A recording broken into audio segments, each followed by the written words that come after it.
이 손혜원 사건 같은 경우는 어떤 권력을 이용한 일종 부정부패를 이 사건이거든요. 예. 그리고 또 이 손혜원이가 이 김경숙의 그 최측근 아주 뭐 절친 아닙니까? 예. 그러니까 당연히 권력을 등에 업고 사실 그 무소불위였던 그런 그 자기가 아마 권력을 휘둘렀다 저는 그래 봅니다. 그걸 사적인 하나의 그 저자 어떤 그를 이루기 위해서 어떤 그런 그 사건인데 저는 이제 그렇게 봐요. 박지원이가 우선 이 사건 자체가 이제 배경이 SBS의 어떤 그 보도로 발생됐지 않습니까? 예. 아시다시피 언론 자체는 기본적으로 청와대에서 그 통제하고 있다고 우리가 봐야 되지 않겠습니까? 지금 그 언론 노조에 장악된 상태에서 철저하게 이제 그 문재인 정권을 완전히 그 나팔수 역할이 되어 있는 게 우리가 이미 알고 있는 부분인데 그럼에도 불구하고 특히 이 손혜원이가 김정수와의 어떤 그런 관계를 고려했을 때 사실 언론에서 웬만하면은 아마 보도를 하지 않을 거예요. 그래서 그럼에도 불구하고 SBS가 계속 이 문제를 집요하게 끌고 나간다는 거는 저는 굉장히 정치적 의도가 있다 이렇게 봅니다. 예. 또 이제 그 부분에 있어서 처음에는 아마 정치권에서 긴가민가 했을 텐데 그렇기 때문에 박지원 같은 경우도 처음에는 이제 이 손혜원을 두드러냈다고요. 예. 그리고 상당 부분 이제 이 더불당 내에서도 이제 손혜원을 두드러는 형태로 이제 움직임이 있었는데 근데 이제 갑자기 어떤 흐름이 바뀌는 게 박지원이가 예를 들어서 손혜원 등 의원직 사퇴하고 예. 복덕방을 개업해야 되는 거 아니냐. 그러면서 저도 자신도 속고 목포 시민들도 모두 속았다.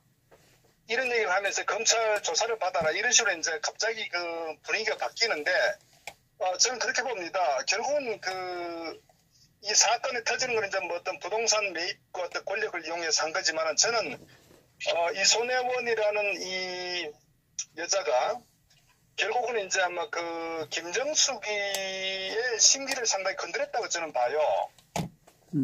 그러니까 지난번 이제 친노계열에서 우리가 작년 2017년도에도 이 노무현 이 자살건에 대해서 계획된 자살이라고 해서 논란이 일으켜서 자기들 어떤 세력 내에서도 그리고 지난번에 이제 문준용 불법 기업건에 대해서도 결국 문제가 발생했을 때 자기가 이제 이 페이스북에서 어쨌거나 국정조사 나 같으면 국정조사에서 털고 나가겠다 했지 않습니까? 결국은 이 여자가 결국 어떻게 봤을 땐 이 여권 내에서도 상당히 이제 어떤 좌충우돌 하는 그런 일단 정무적 감각이 정말 제로다. 아마 그런 상황도 인식하고 있고 또 공이 어떻게 될지도 모르는 이런 상당히 자기 현 정권에 부담이 간다고 저는 판단했다고 봐요. 그래서 그런 부분에 있어서 결국은 그대로 두면은 저기는 문재인 정권에 굉장히 어떤 문제가 심각한 영향을 주겠다. 저는 이런 정치적 판단을 했다고 봅니다. 그래서 그런 측면에서 결국 이 손혜원이를 이제 정리를 해야 되겠다. 저는 그런 판단이 있은 것 같아요. 예. 그래서 그렇기 때문에 이제 박지원 같은 경우에 얼마나 강교한 사람입니까? 그러다가 갑자기 처음에는 이 손혜원을 두둔하다가 갑자기 이제 완전히 180도 돌변해가지고 검찰 조사를 받아라. 그러면서 손혜원이를 완전히 아주 몹쓸 여성으로 완전히 만들어버렸거든요. 결국은 저는 그 사람들 또 뒤에서 이야기를 했는지도 모르죠. 워낙 파장이 크니까. 그래서 박지원이는 결국은 이게 이제 이 사건 자체 배경이 청와대에 아마 개입돼 있다. 저는 그런 판단을 박지원이 했다고 봐요. 그렇지 않으면 먼저 치고 나갈 수가 없거든요. 그러니까 일종의 이제 그런 부분은 박지원 같은 경우는 워낙 정치에 대해서 아주 능구렁이고 교활한 인간이고 하기 때문에 돌아가는 상황을 누구보다 잘 안다고 해요. 그래서 결국은 이제 이 손혜원이라는 이 카드를 완전히 버리는 거로. 그래서 우리가 손절매라고 제가 표현한 것도 우리가 이 주식시장에서도 결국 이제 계속 갖고 있으면은 깡통을 찰 수도 있기 때문에 손해를 보더라도 그 선에서 걸고 이제 끊어버리는 거거든요. 그러니까 지금 이 손혜원 같은 경우도 아무리 김정숙이하고 친구지만은 정치적으로 상당히 어떤 문제가 심각하고 앞으로 도선 안 되겠다. 그리고 어느 정도 도를 넘었다고 아마 청와대 김정숙이가 많은 판단을 했다고 저는 봅니다. 그래서 이번 건을 가지고 아마 결국은 정리하는 단계 아니냐. 저는 이렇게 보고요. 또 하나 결국 이제 이게 무슨 의미냐면은 이 여권 내 권력 어떤 갈등과 분열로 저는 지금 다다르고 있다고 판단해요. 우리가 이 사건 자체를 이 손혜원 건으로만 바라볼 게 아니라 결국 이들이 이제 권력을 잡을 때는 정말 지푸라기라도 잡는 어떤 그런 마음으로 온갖 부정을 다 동원해서 이제 어떤 정권 탈취하고 권력을 잡았는데 그 과정에 결국은 이제 어떤 권력의 정점에서 임종석이도 그렇고 거기에 세력들이 자기 권력을 뭐 정치적이든 어떤 다양한 형태로 굉장히 어떤 많이 활용을 했는데 그 과정에 이제 내부적인 권력 갈등도 저는 상당히 전개되어 왔다. 저는 이렇게 보고요. 그래서 안희정이 같은 경우도 결국은 이제 갑작스럽게 완전히 밑으로 낙마한 것도 사실은 이 정치적이고 권력 갈등에 의해서 저는 이제 안희정이도 결국은 이 낙마한 거거든요. 그러면 안희정 입장에 봤을 때도 어떤 자기가 이거를 돈을 결국은 어떤 저는 삭히지 않겠습니까? 그러니까 이 세력들 또 이재명이 같은 경우도 결국은 저렇게 이제 완전히 더 이상 어떤 생존하기 없을 정도로 이제 매장시켰다시피 이재명도 보내버렸죠. 박원순 같은 경우도 결국은 이제 뭐 이 노조하고 같이 결탁할 정도로 박원순이 더 위험한 어떤 그런 상황을 스스로 인식하고 있는 그런 상황인데 결국은 이 권력 내에서 저는 갈등이 점점 커지면서 세력 다툼도 있고 결국 이제 분열로 가는데 제가 봤을 때는 이게 어떻게 앞으로 변질되느냐. 결국은 제가 봤을 때 이 문재인의 어떤 권력이 이 지지율 점점 떨어진 상황이 됐을 때 이 권력 중심에서 벗어났던 이 모든 세력들이 한꺼번에 또 아마 문재인과 김정숙이를 아마 제물로 아마 저는 삼을 가능성이 상당히 크다 이렇게 봅니다. 결국은 지금은 권력 갈등에 의해서 이 모든 것들이 이루어지고 있고 실제 이런 부분들이 이제 분열이 되고 있으면서 저는 앞으로 좀 지켜볼 부분이 결국은 이 권력 정점에서 떨어져 나간 여러 가지 어떤 세력들이 아마 마지막에는 이 문재인하고 김정숙이가 결국은 또 재물에 또 도마 위로 오를 가능성이 저는 크다 이렇게 지금 판단합니다. 그래서 이 사건 자체를 개별 사건으로는 손혜원이가 권력을 등에 업고 저기 사익을 추구한 어떤 정치 권력적 사건이지만 이 여권 내 전체 어떤 정치 구도나 갈등 이런 측면에도 우리가 좀 지켜봐야 된다. 그래서 아마 김정숙이는 손혜원이를 버렸다. 아무리 친한 친구지. 그러니까 어떤 사적 감정도 아무리 결국은 돌이킬 수 없는 관계로 갈 가능성이 크다. 저는 이렇게 좀 판단을 하고 있습니다. 뭐, 다 죽게 생겼으니까, 뭐, 이런지 그거는 뭐, 속을 모르겠고, 저는 뭐, 문재인 좌파 정권이 자살골로 이 정권은 무너진다. 이렇게 저는 봅니다. 우리 박사님은. 결국은 이제 아마추어가 어떤 집권을 한 거 아닙니까? 네. 그러다 보니까 사실 이게 이 국가 경영이란 거는 이게 연습 삼아 하는 건 아니거든요. 이게 실전이기 때문에. 그런데 결국은 이 아마추어들이 대한민국 각 모든 분야를 아주 비정상적으로 결국 이제 국가 운영을 해오면서 모든 부분에 완전히 엉망이 되어버렸는데 결국은 이 상황 자체가 정상 정권보다는 굉장히 빠른 속도로 몰락하고 있다. 저는 그렇게 봅니다. 그리고 그것도 철저히 이제 대한민국이 아니가 정말 위태로울 정도로 그런 위기 상황으로 가고 있기 때문에 그만큼 저는 이 문재인 정권의 어떤 생존 자체가 임기 채우기는 어렵다고 저는 판단을 하고 있습니다.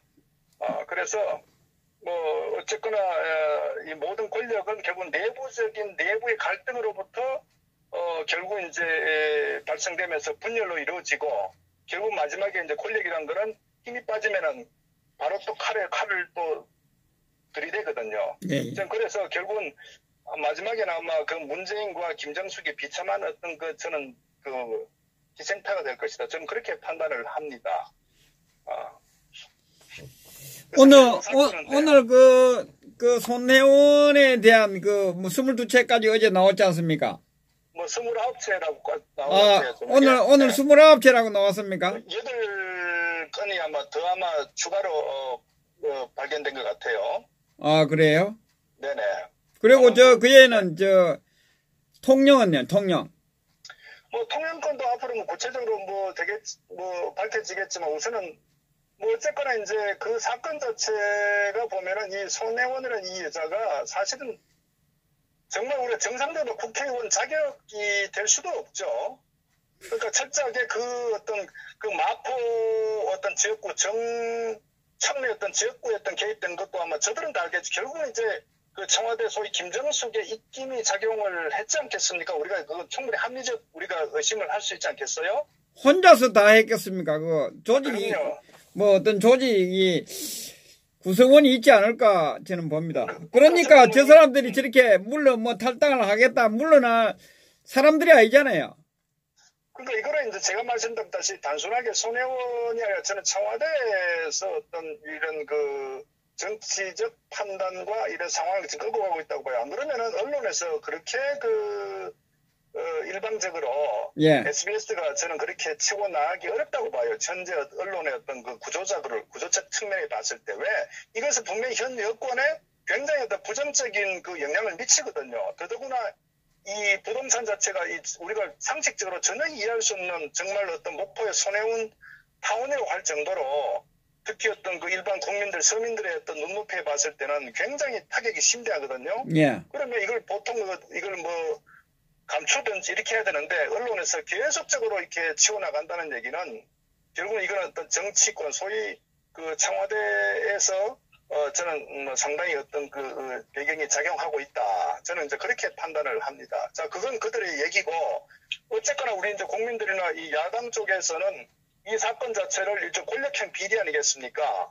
그리고 이거를 특검을 하든, 국정조사를 하든, 청문회를 하든, 이런 상황을 좀 계속 정치적으로 저는 좀 확대할 필요가 있다. 그래서 차제 힘을 빼가지고, 이 문재인 좌파 정권의 어떤 부도덕함, 어떤 비리, 이 부분을 저는 굉장히 호재로 좀 활용했으면 좋겠다. 앞으로 이 제2, 제3의 어떤 여러 건이 계속 나올 거라고 저는 봐요.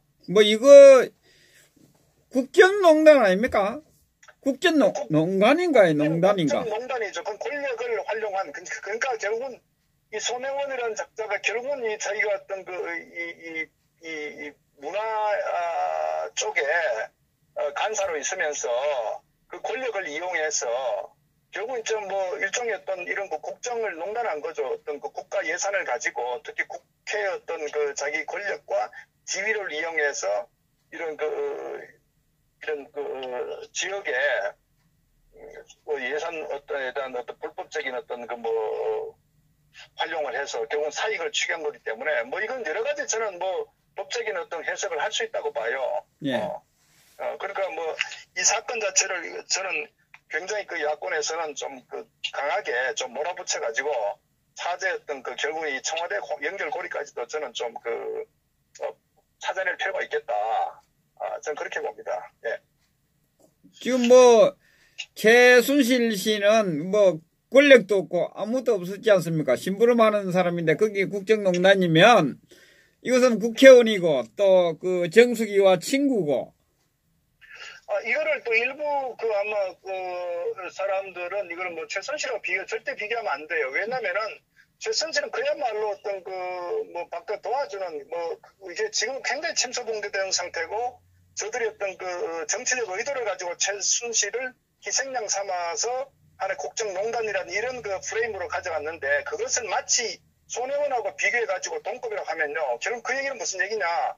결국 박 대통령의 이런 어떤 탄핵 과정이 정당했다는 것을 계속 그냥 인식시킨 거기 때문에 절대적으로 막말로 최순실도 정말 어떤 죄가 없다는 식으로 프레임 가져가야 돼요.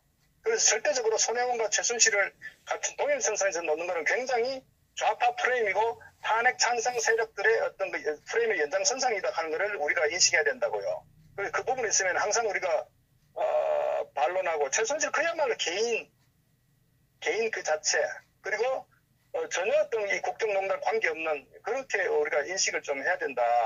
저는 그렇게 말씀드립니다. 이 손혜원 건하고 전혀 차원이 다르다. 손혜원은 손갑순이라고 그러는 것 같은데 이름이? 모르겠습니다. 저는 그게 사실 그런 얘기도 들립니다만은, 예. 예, 예. 그 정도 하시죠. 예, 하시고, 잠깐만요. 잠깐만,